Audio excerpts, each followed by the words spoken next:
ዩናይትድ ስቴትስ ኦፍ አሜሪካ አፍሪካዊቷ ኬንያን ልትወራት ነው፣ ምናልባትም ኢትዮጵያንም ጭምር።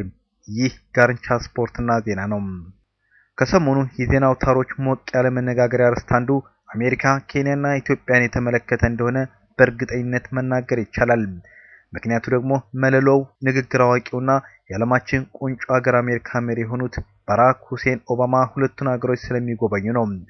ሰውየው ደህንነታቸውን በተመለከተ በተለየ መልኩ ስጋት ያደረባቸው ከአባታቸው ሀገር ኬንያ በኩል ሲሆን ይህን ስጋት ለማስወገድ ዋና መፍትሄ ሆኖ ያገኙት መላ ኬንያን በአሜሪካ ቁጥጥር ስር ማዋል ብቻ ሆኗል።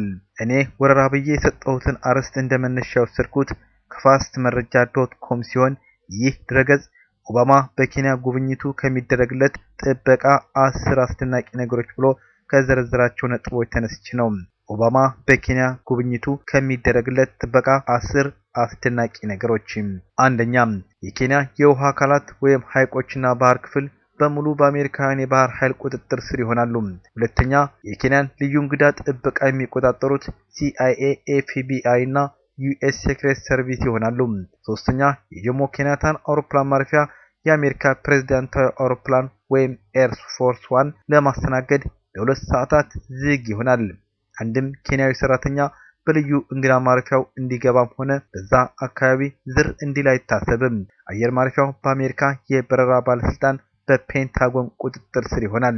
አራተኛ፣ የኬንያ የአየር ክልል ሙሉ ቁጥጥርና ትዕዛዝ የሚደረግለት ከዋሽንግተን ዲሲ ሲሆን በሰሜን አፍሪካና በህንድ ውቅያኖስ የሚገኙት የአሜሪካ ራዳሮች አይናቸው ሳይርገበገብ የአየር ክልሉን ይቀኛሉ። አምስተኛ፣ ግዙፉ አብርሃም ሊንከን የተባለው የጦር መርከብና የጦር ጀት ተሸካሚ መርከብ በተጠንቀቅ በሞምባሳ ወደብ ይገኛሉ። እነዚህ መርከቦችም አስፈላጊ ሆኖ ከተገኘ B-52 የተባለውን ቦምብ ጣይ ጀቶች ለማስወንጨፍ ፈጣን የኤሌክትሪክ አገልግሎት ካስፈለገ ለማቅረብ ዝግጁ ይሆናሉ። ስድስተኛ፣ ኦባማ የሚንቀሳቀስባቸው ጎዳናዎች በሙሉ የሚዘጉና ከቴክሳስ አሜሪካ የሳተላይት ቁጥጥር ይደረግላቸዋል። ሰባተኛ፣ ለ8 ሰዓት ምንም አይነት የንግድ መርከብ በሞምባሳ ወደብ እንዲገኝ አይፈቀድለትም።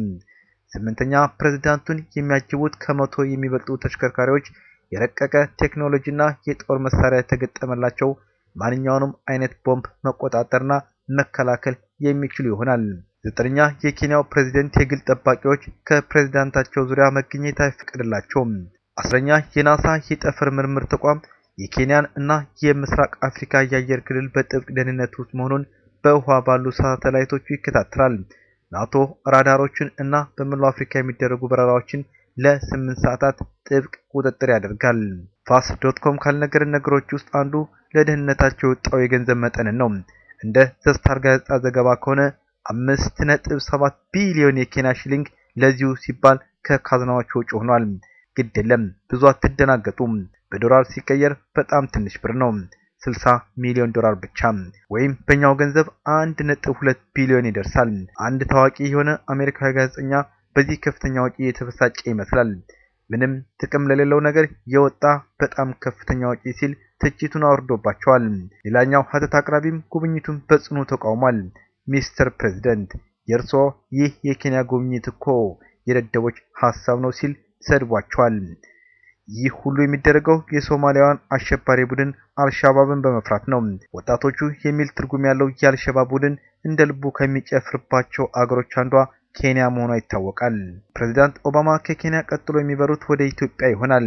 በኬንያ ላይ የተደረገው ወረራ በኢትዮጵያ ይደገም ይሆን? እስካሁን የታወቀ ነገር የለም። ይህ ጋርንቻ ስፖርትና ዜና ነው።